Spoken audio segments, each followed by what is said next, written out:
Peyğəmbərimizin təbliğatında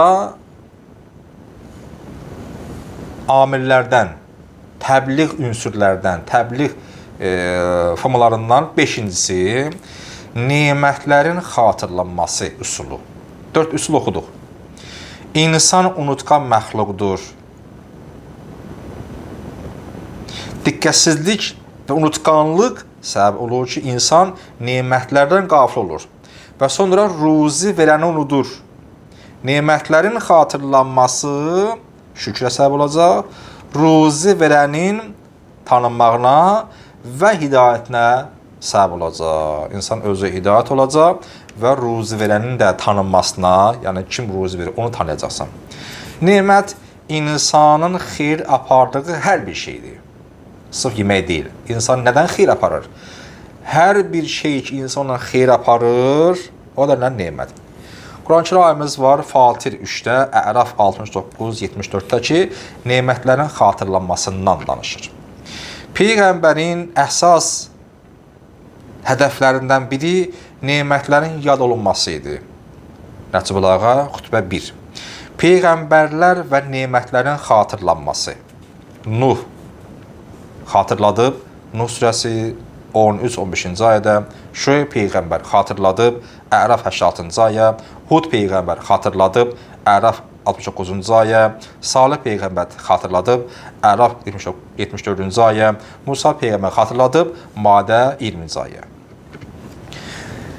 Nemətin misdaqları, nemət nəyə aid olur, nələr nemət deyirlər, nə nemət sayılır? Zariyat 55-də tənfəul müminin, möminlərin burada bir mənfəəti var, xeyri var. Bu ayə kafirlərlə cidalın, yəni o mənasız bəhsin nəhyindən, qadağasından sonra gəlmişdi. Yəni Peyğəmbər sən təzəkkür etməkdən, yəni yada salmaqlıqdan, xatırlatmaqlıqdan əl çəkmə. Necə ki onlara bu vaxta qədər təzəkkür etmisən, xatırlatmısan, yenə et ki, möminlərin bu xeyrinədir. Nemətin nədir misaqları? Nələrə nemət deyilir? 1. Azadlıq və müstəqillik neməti. Bu da bir nemətdir. Ənfal 26. Və sonra başlayır burada saymağa bir-bir. Deməli, üçün burada qeydləyəcək ki, məsələn, bir tarixi misal vuraq buna biz, bir neçə yerdə ki, azadlığın nə cür nemət olması barəsində. Birinci budur ki, Mədinədə sizə yer verdi. İkinci budur ki, Bədirdə kömək edərək qalib oldunuz. Üçüncü budur ki, qənimətləri sizə verdi. Xatırlayın, bu Peyğəmbər bunu eləyib. Orada ayəmizdə var, yətəxattafakum. Yətəxattafakum. Bəli, bu ayə deməli Ənfal 22 çox belə incə bu təbirdir, ayəmizdir. Yəni Məkkə müşrikləri sizi tapmaq istəyirdi. Kəlmə az və zəifliyi göstərir.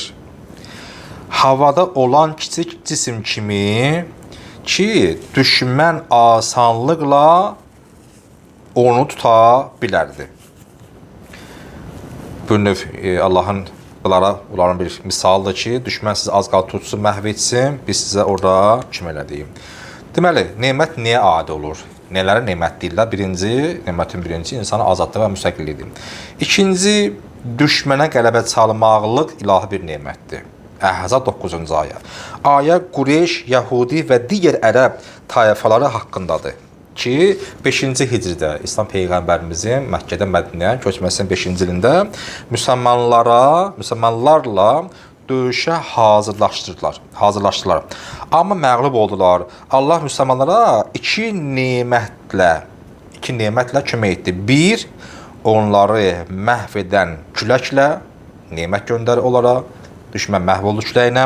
2. Gözə görünməz mələklərdən ibarət qoşunla Allah o möminlərə kömək oldu. O düşmən məhv oldu.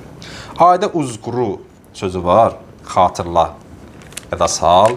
Məlum olur ki, döyüşdən biraz sonra nazil olub ki, dərin təsir qoysun. Yada sal o, mən sizə köməyimim. Nemət nəyə şamil olur? Nəyə nemət deyirlər? Üçüncüsü, vəhdət. Birlik. Alimran 103-cü ayə, 103 Alimran. Qardaşlığa işarə edilib, Oğuz və Xəzrəc tayfası arasında 100 illik müharibədən sonra bağlanılan qardaşlıq və birlik əhdi kimi. Dördüncü nemət rəhbərlik neməti. Maidə 20-ci ayə. Rəhbər öz bir nemətdir. 3 nemət. Burada bu nemətdən biz 3-ünü qeydləyəcəyik. Peyğəmbərimizin olması bir nemətdir. Aralarındakı Peyğəmbər öz bir nemətdir.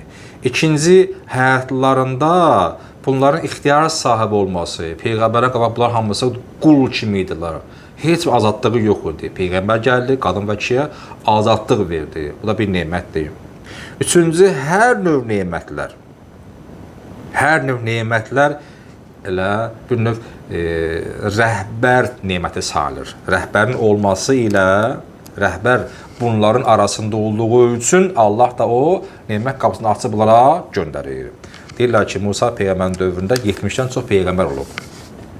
Biz Musa bildik, Harun bildik, Yuşə bildik, Xızır da deyirlər, Peyğəmbər olub və ya olmayıb hər bir halda. 70-dən çox Peyğəmbər olub. Yəni, bunlar bir növ qullardan azad edilirlər. Maidə 3-cü ayə ki, daha çox hamımız bu ayə bildik. Ənəmtu aleykum.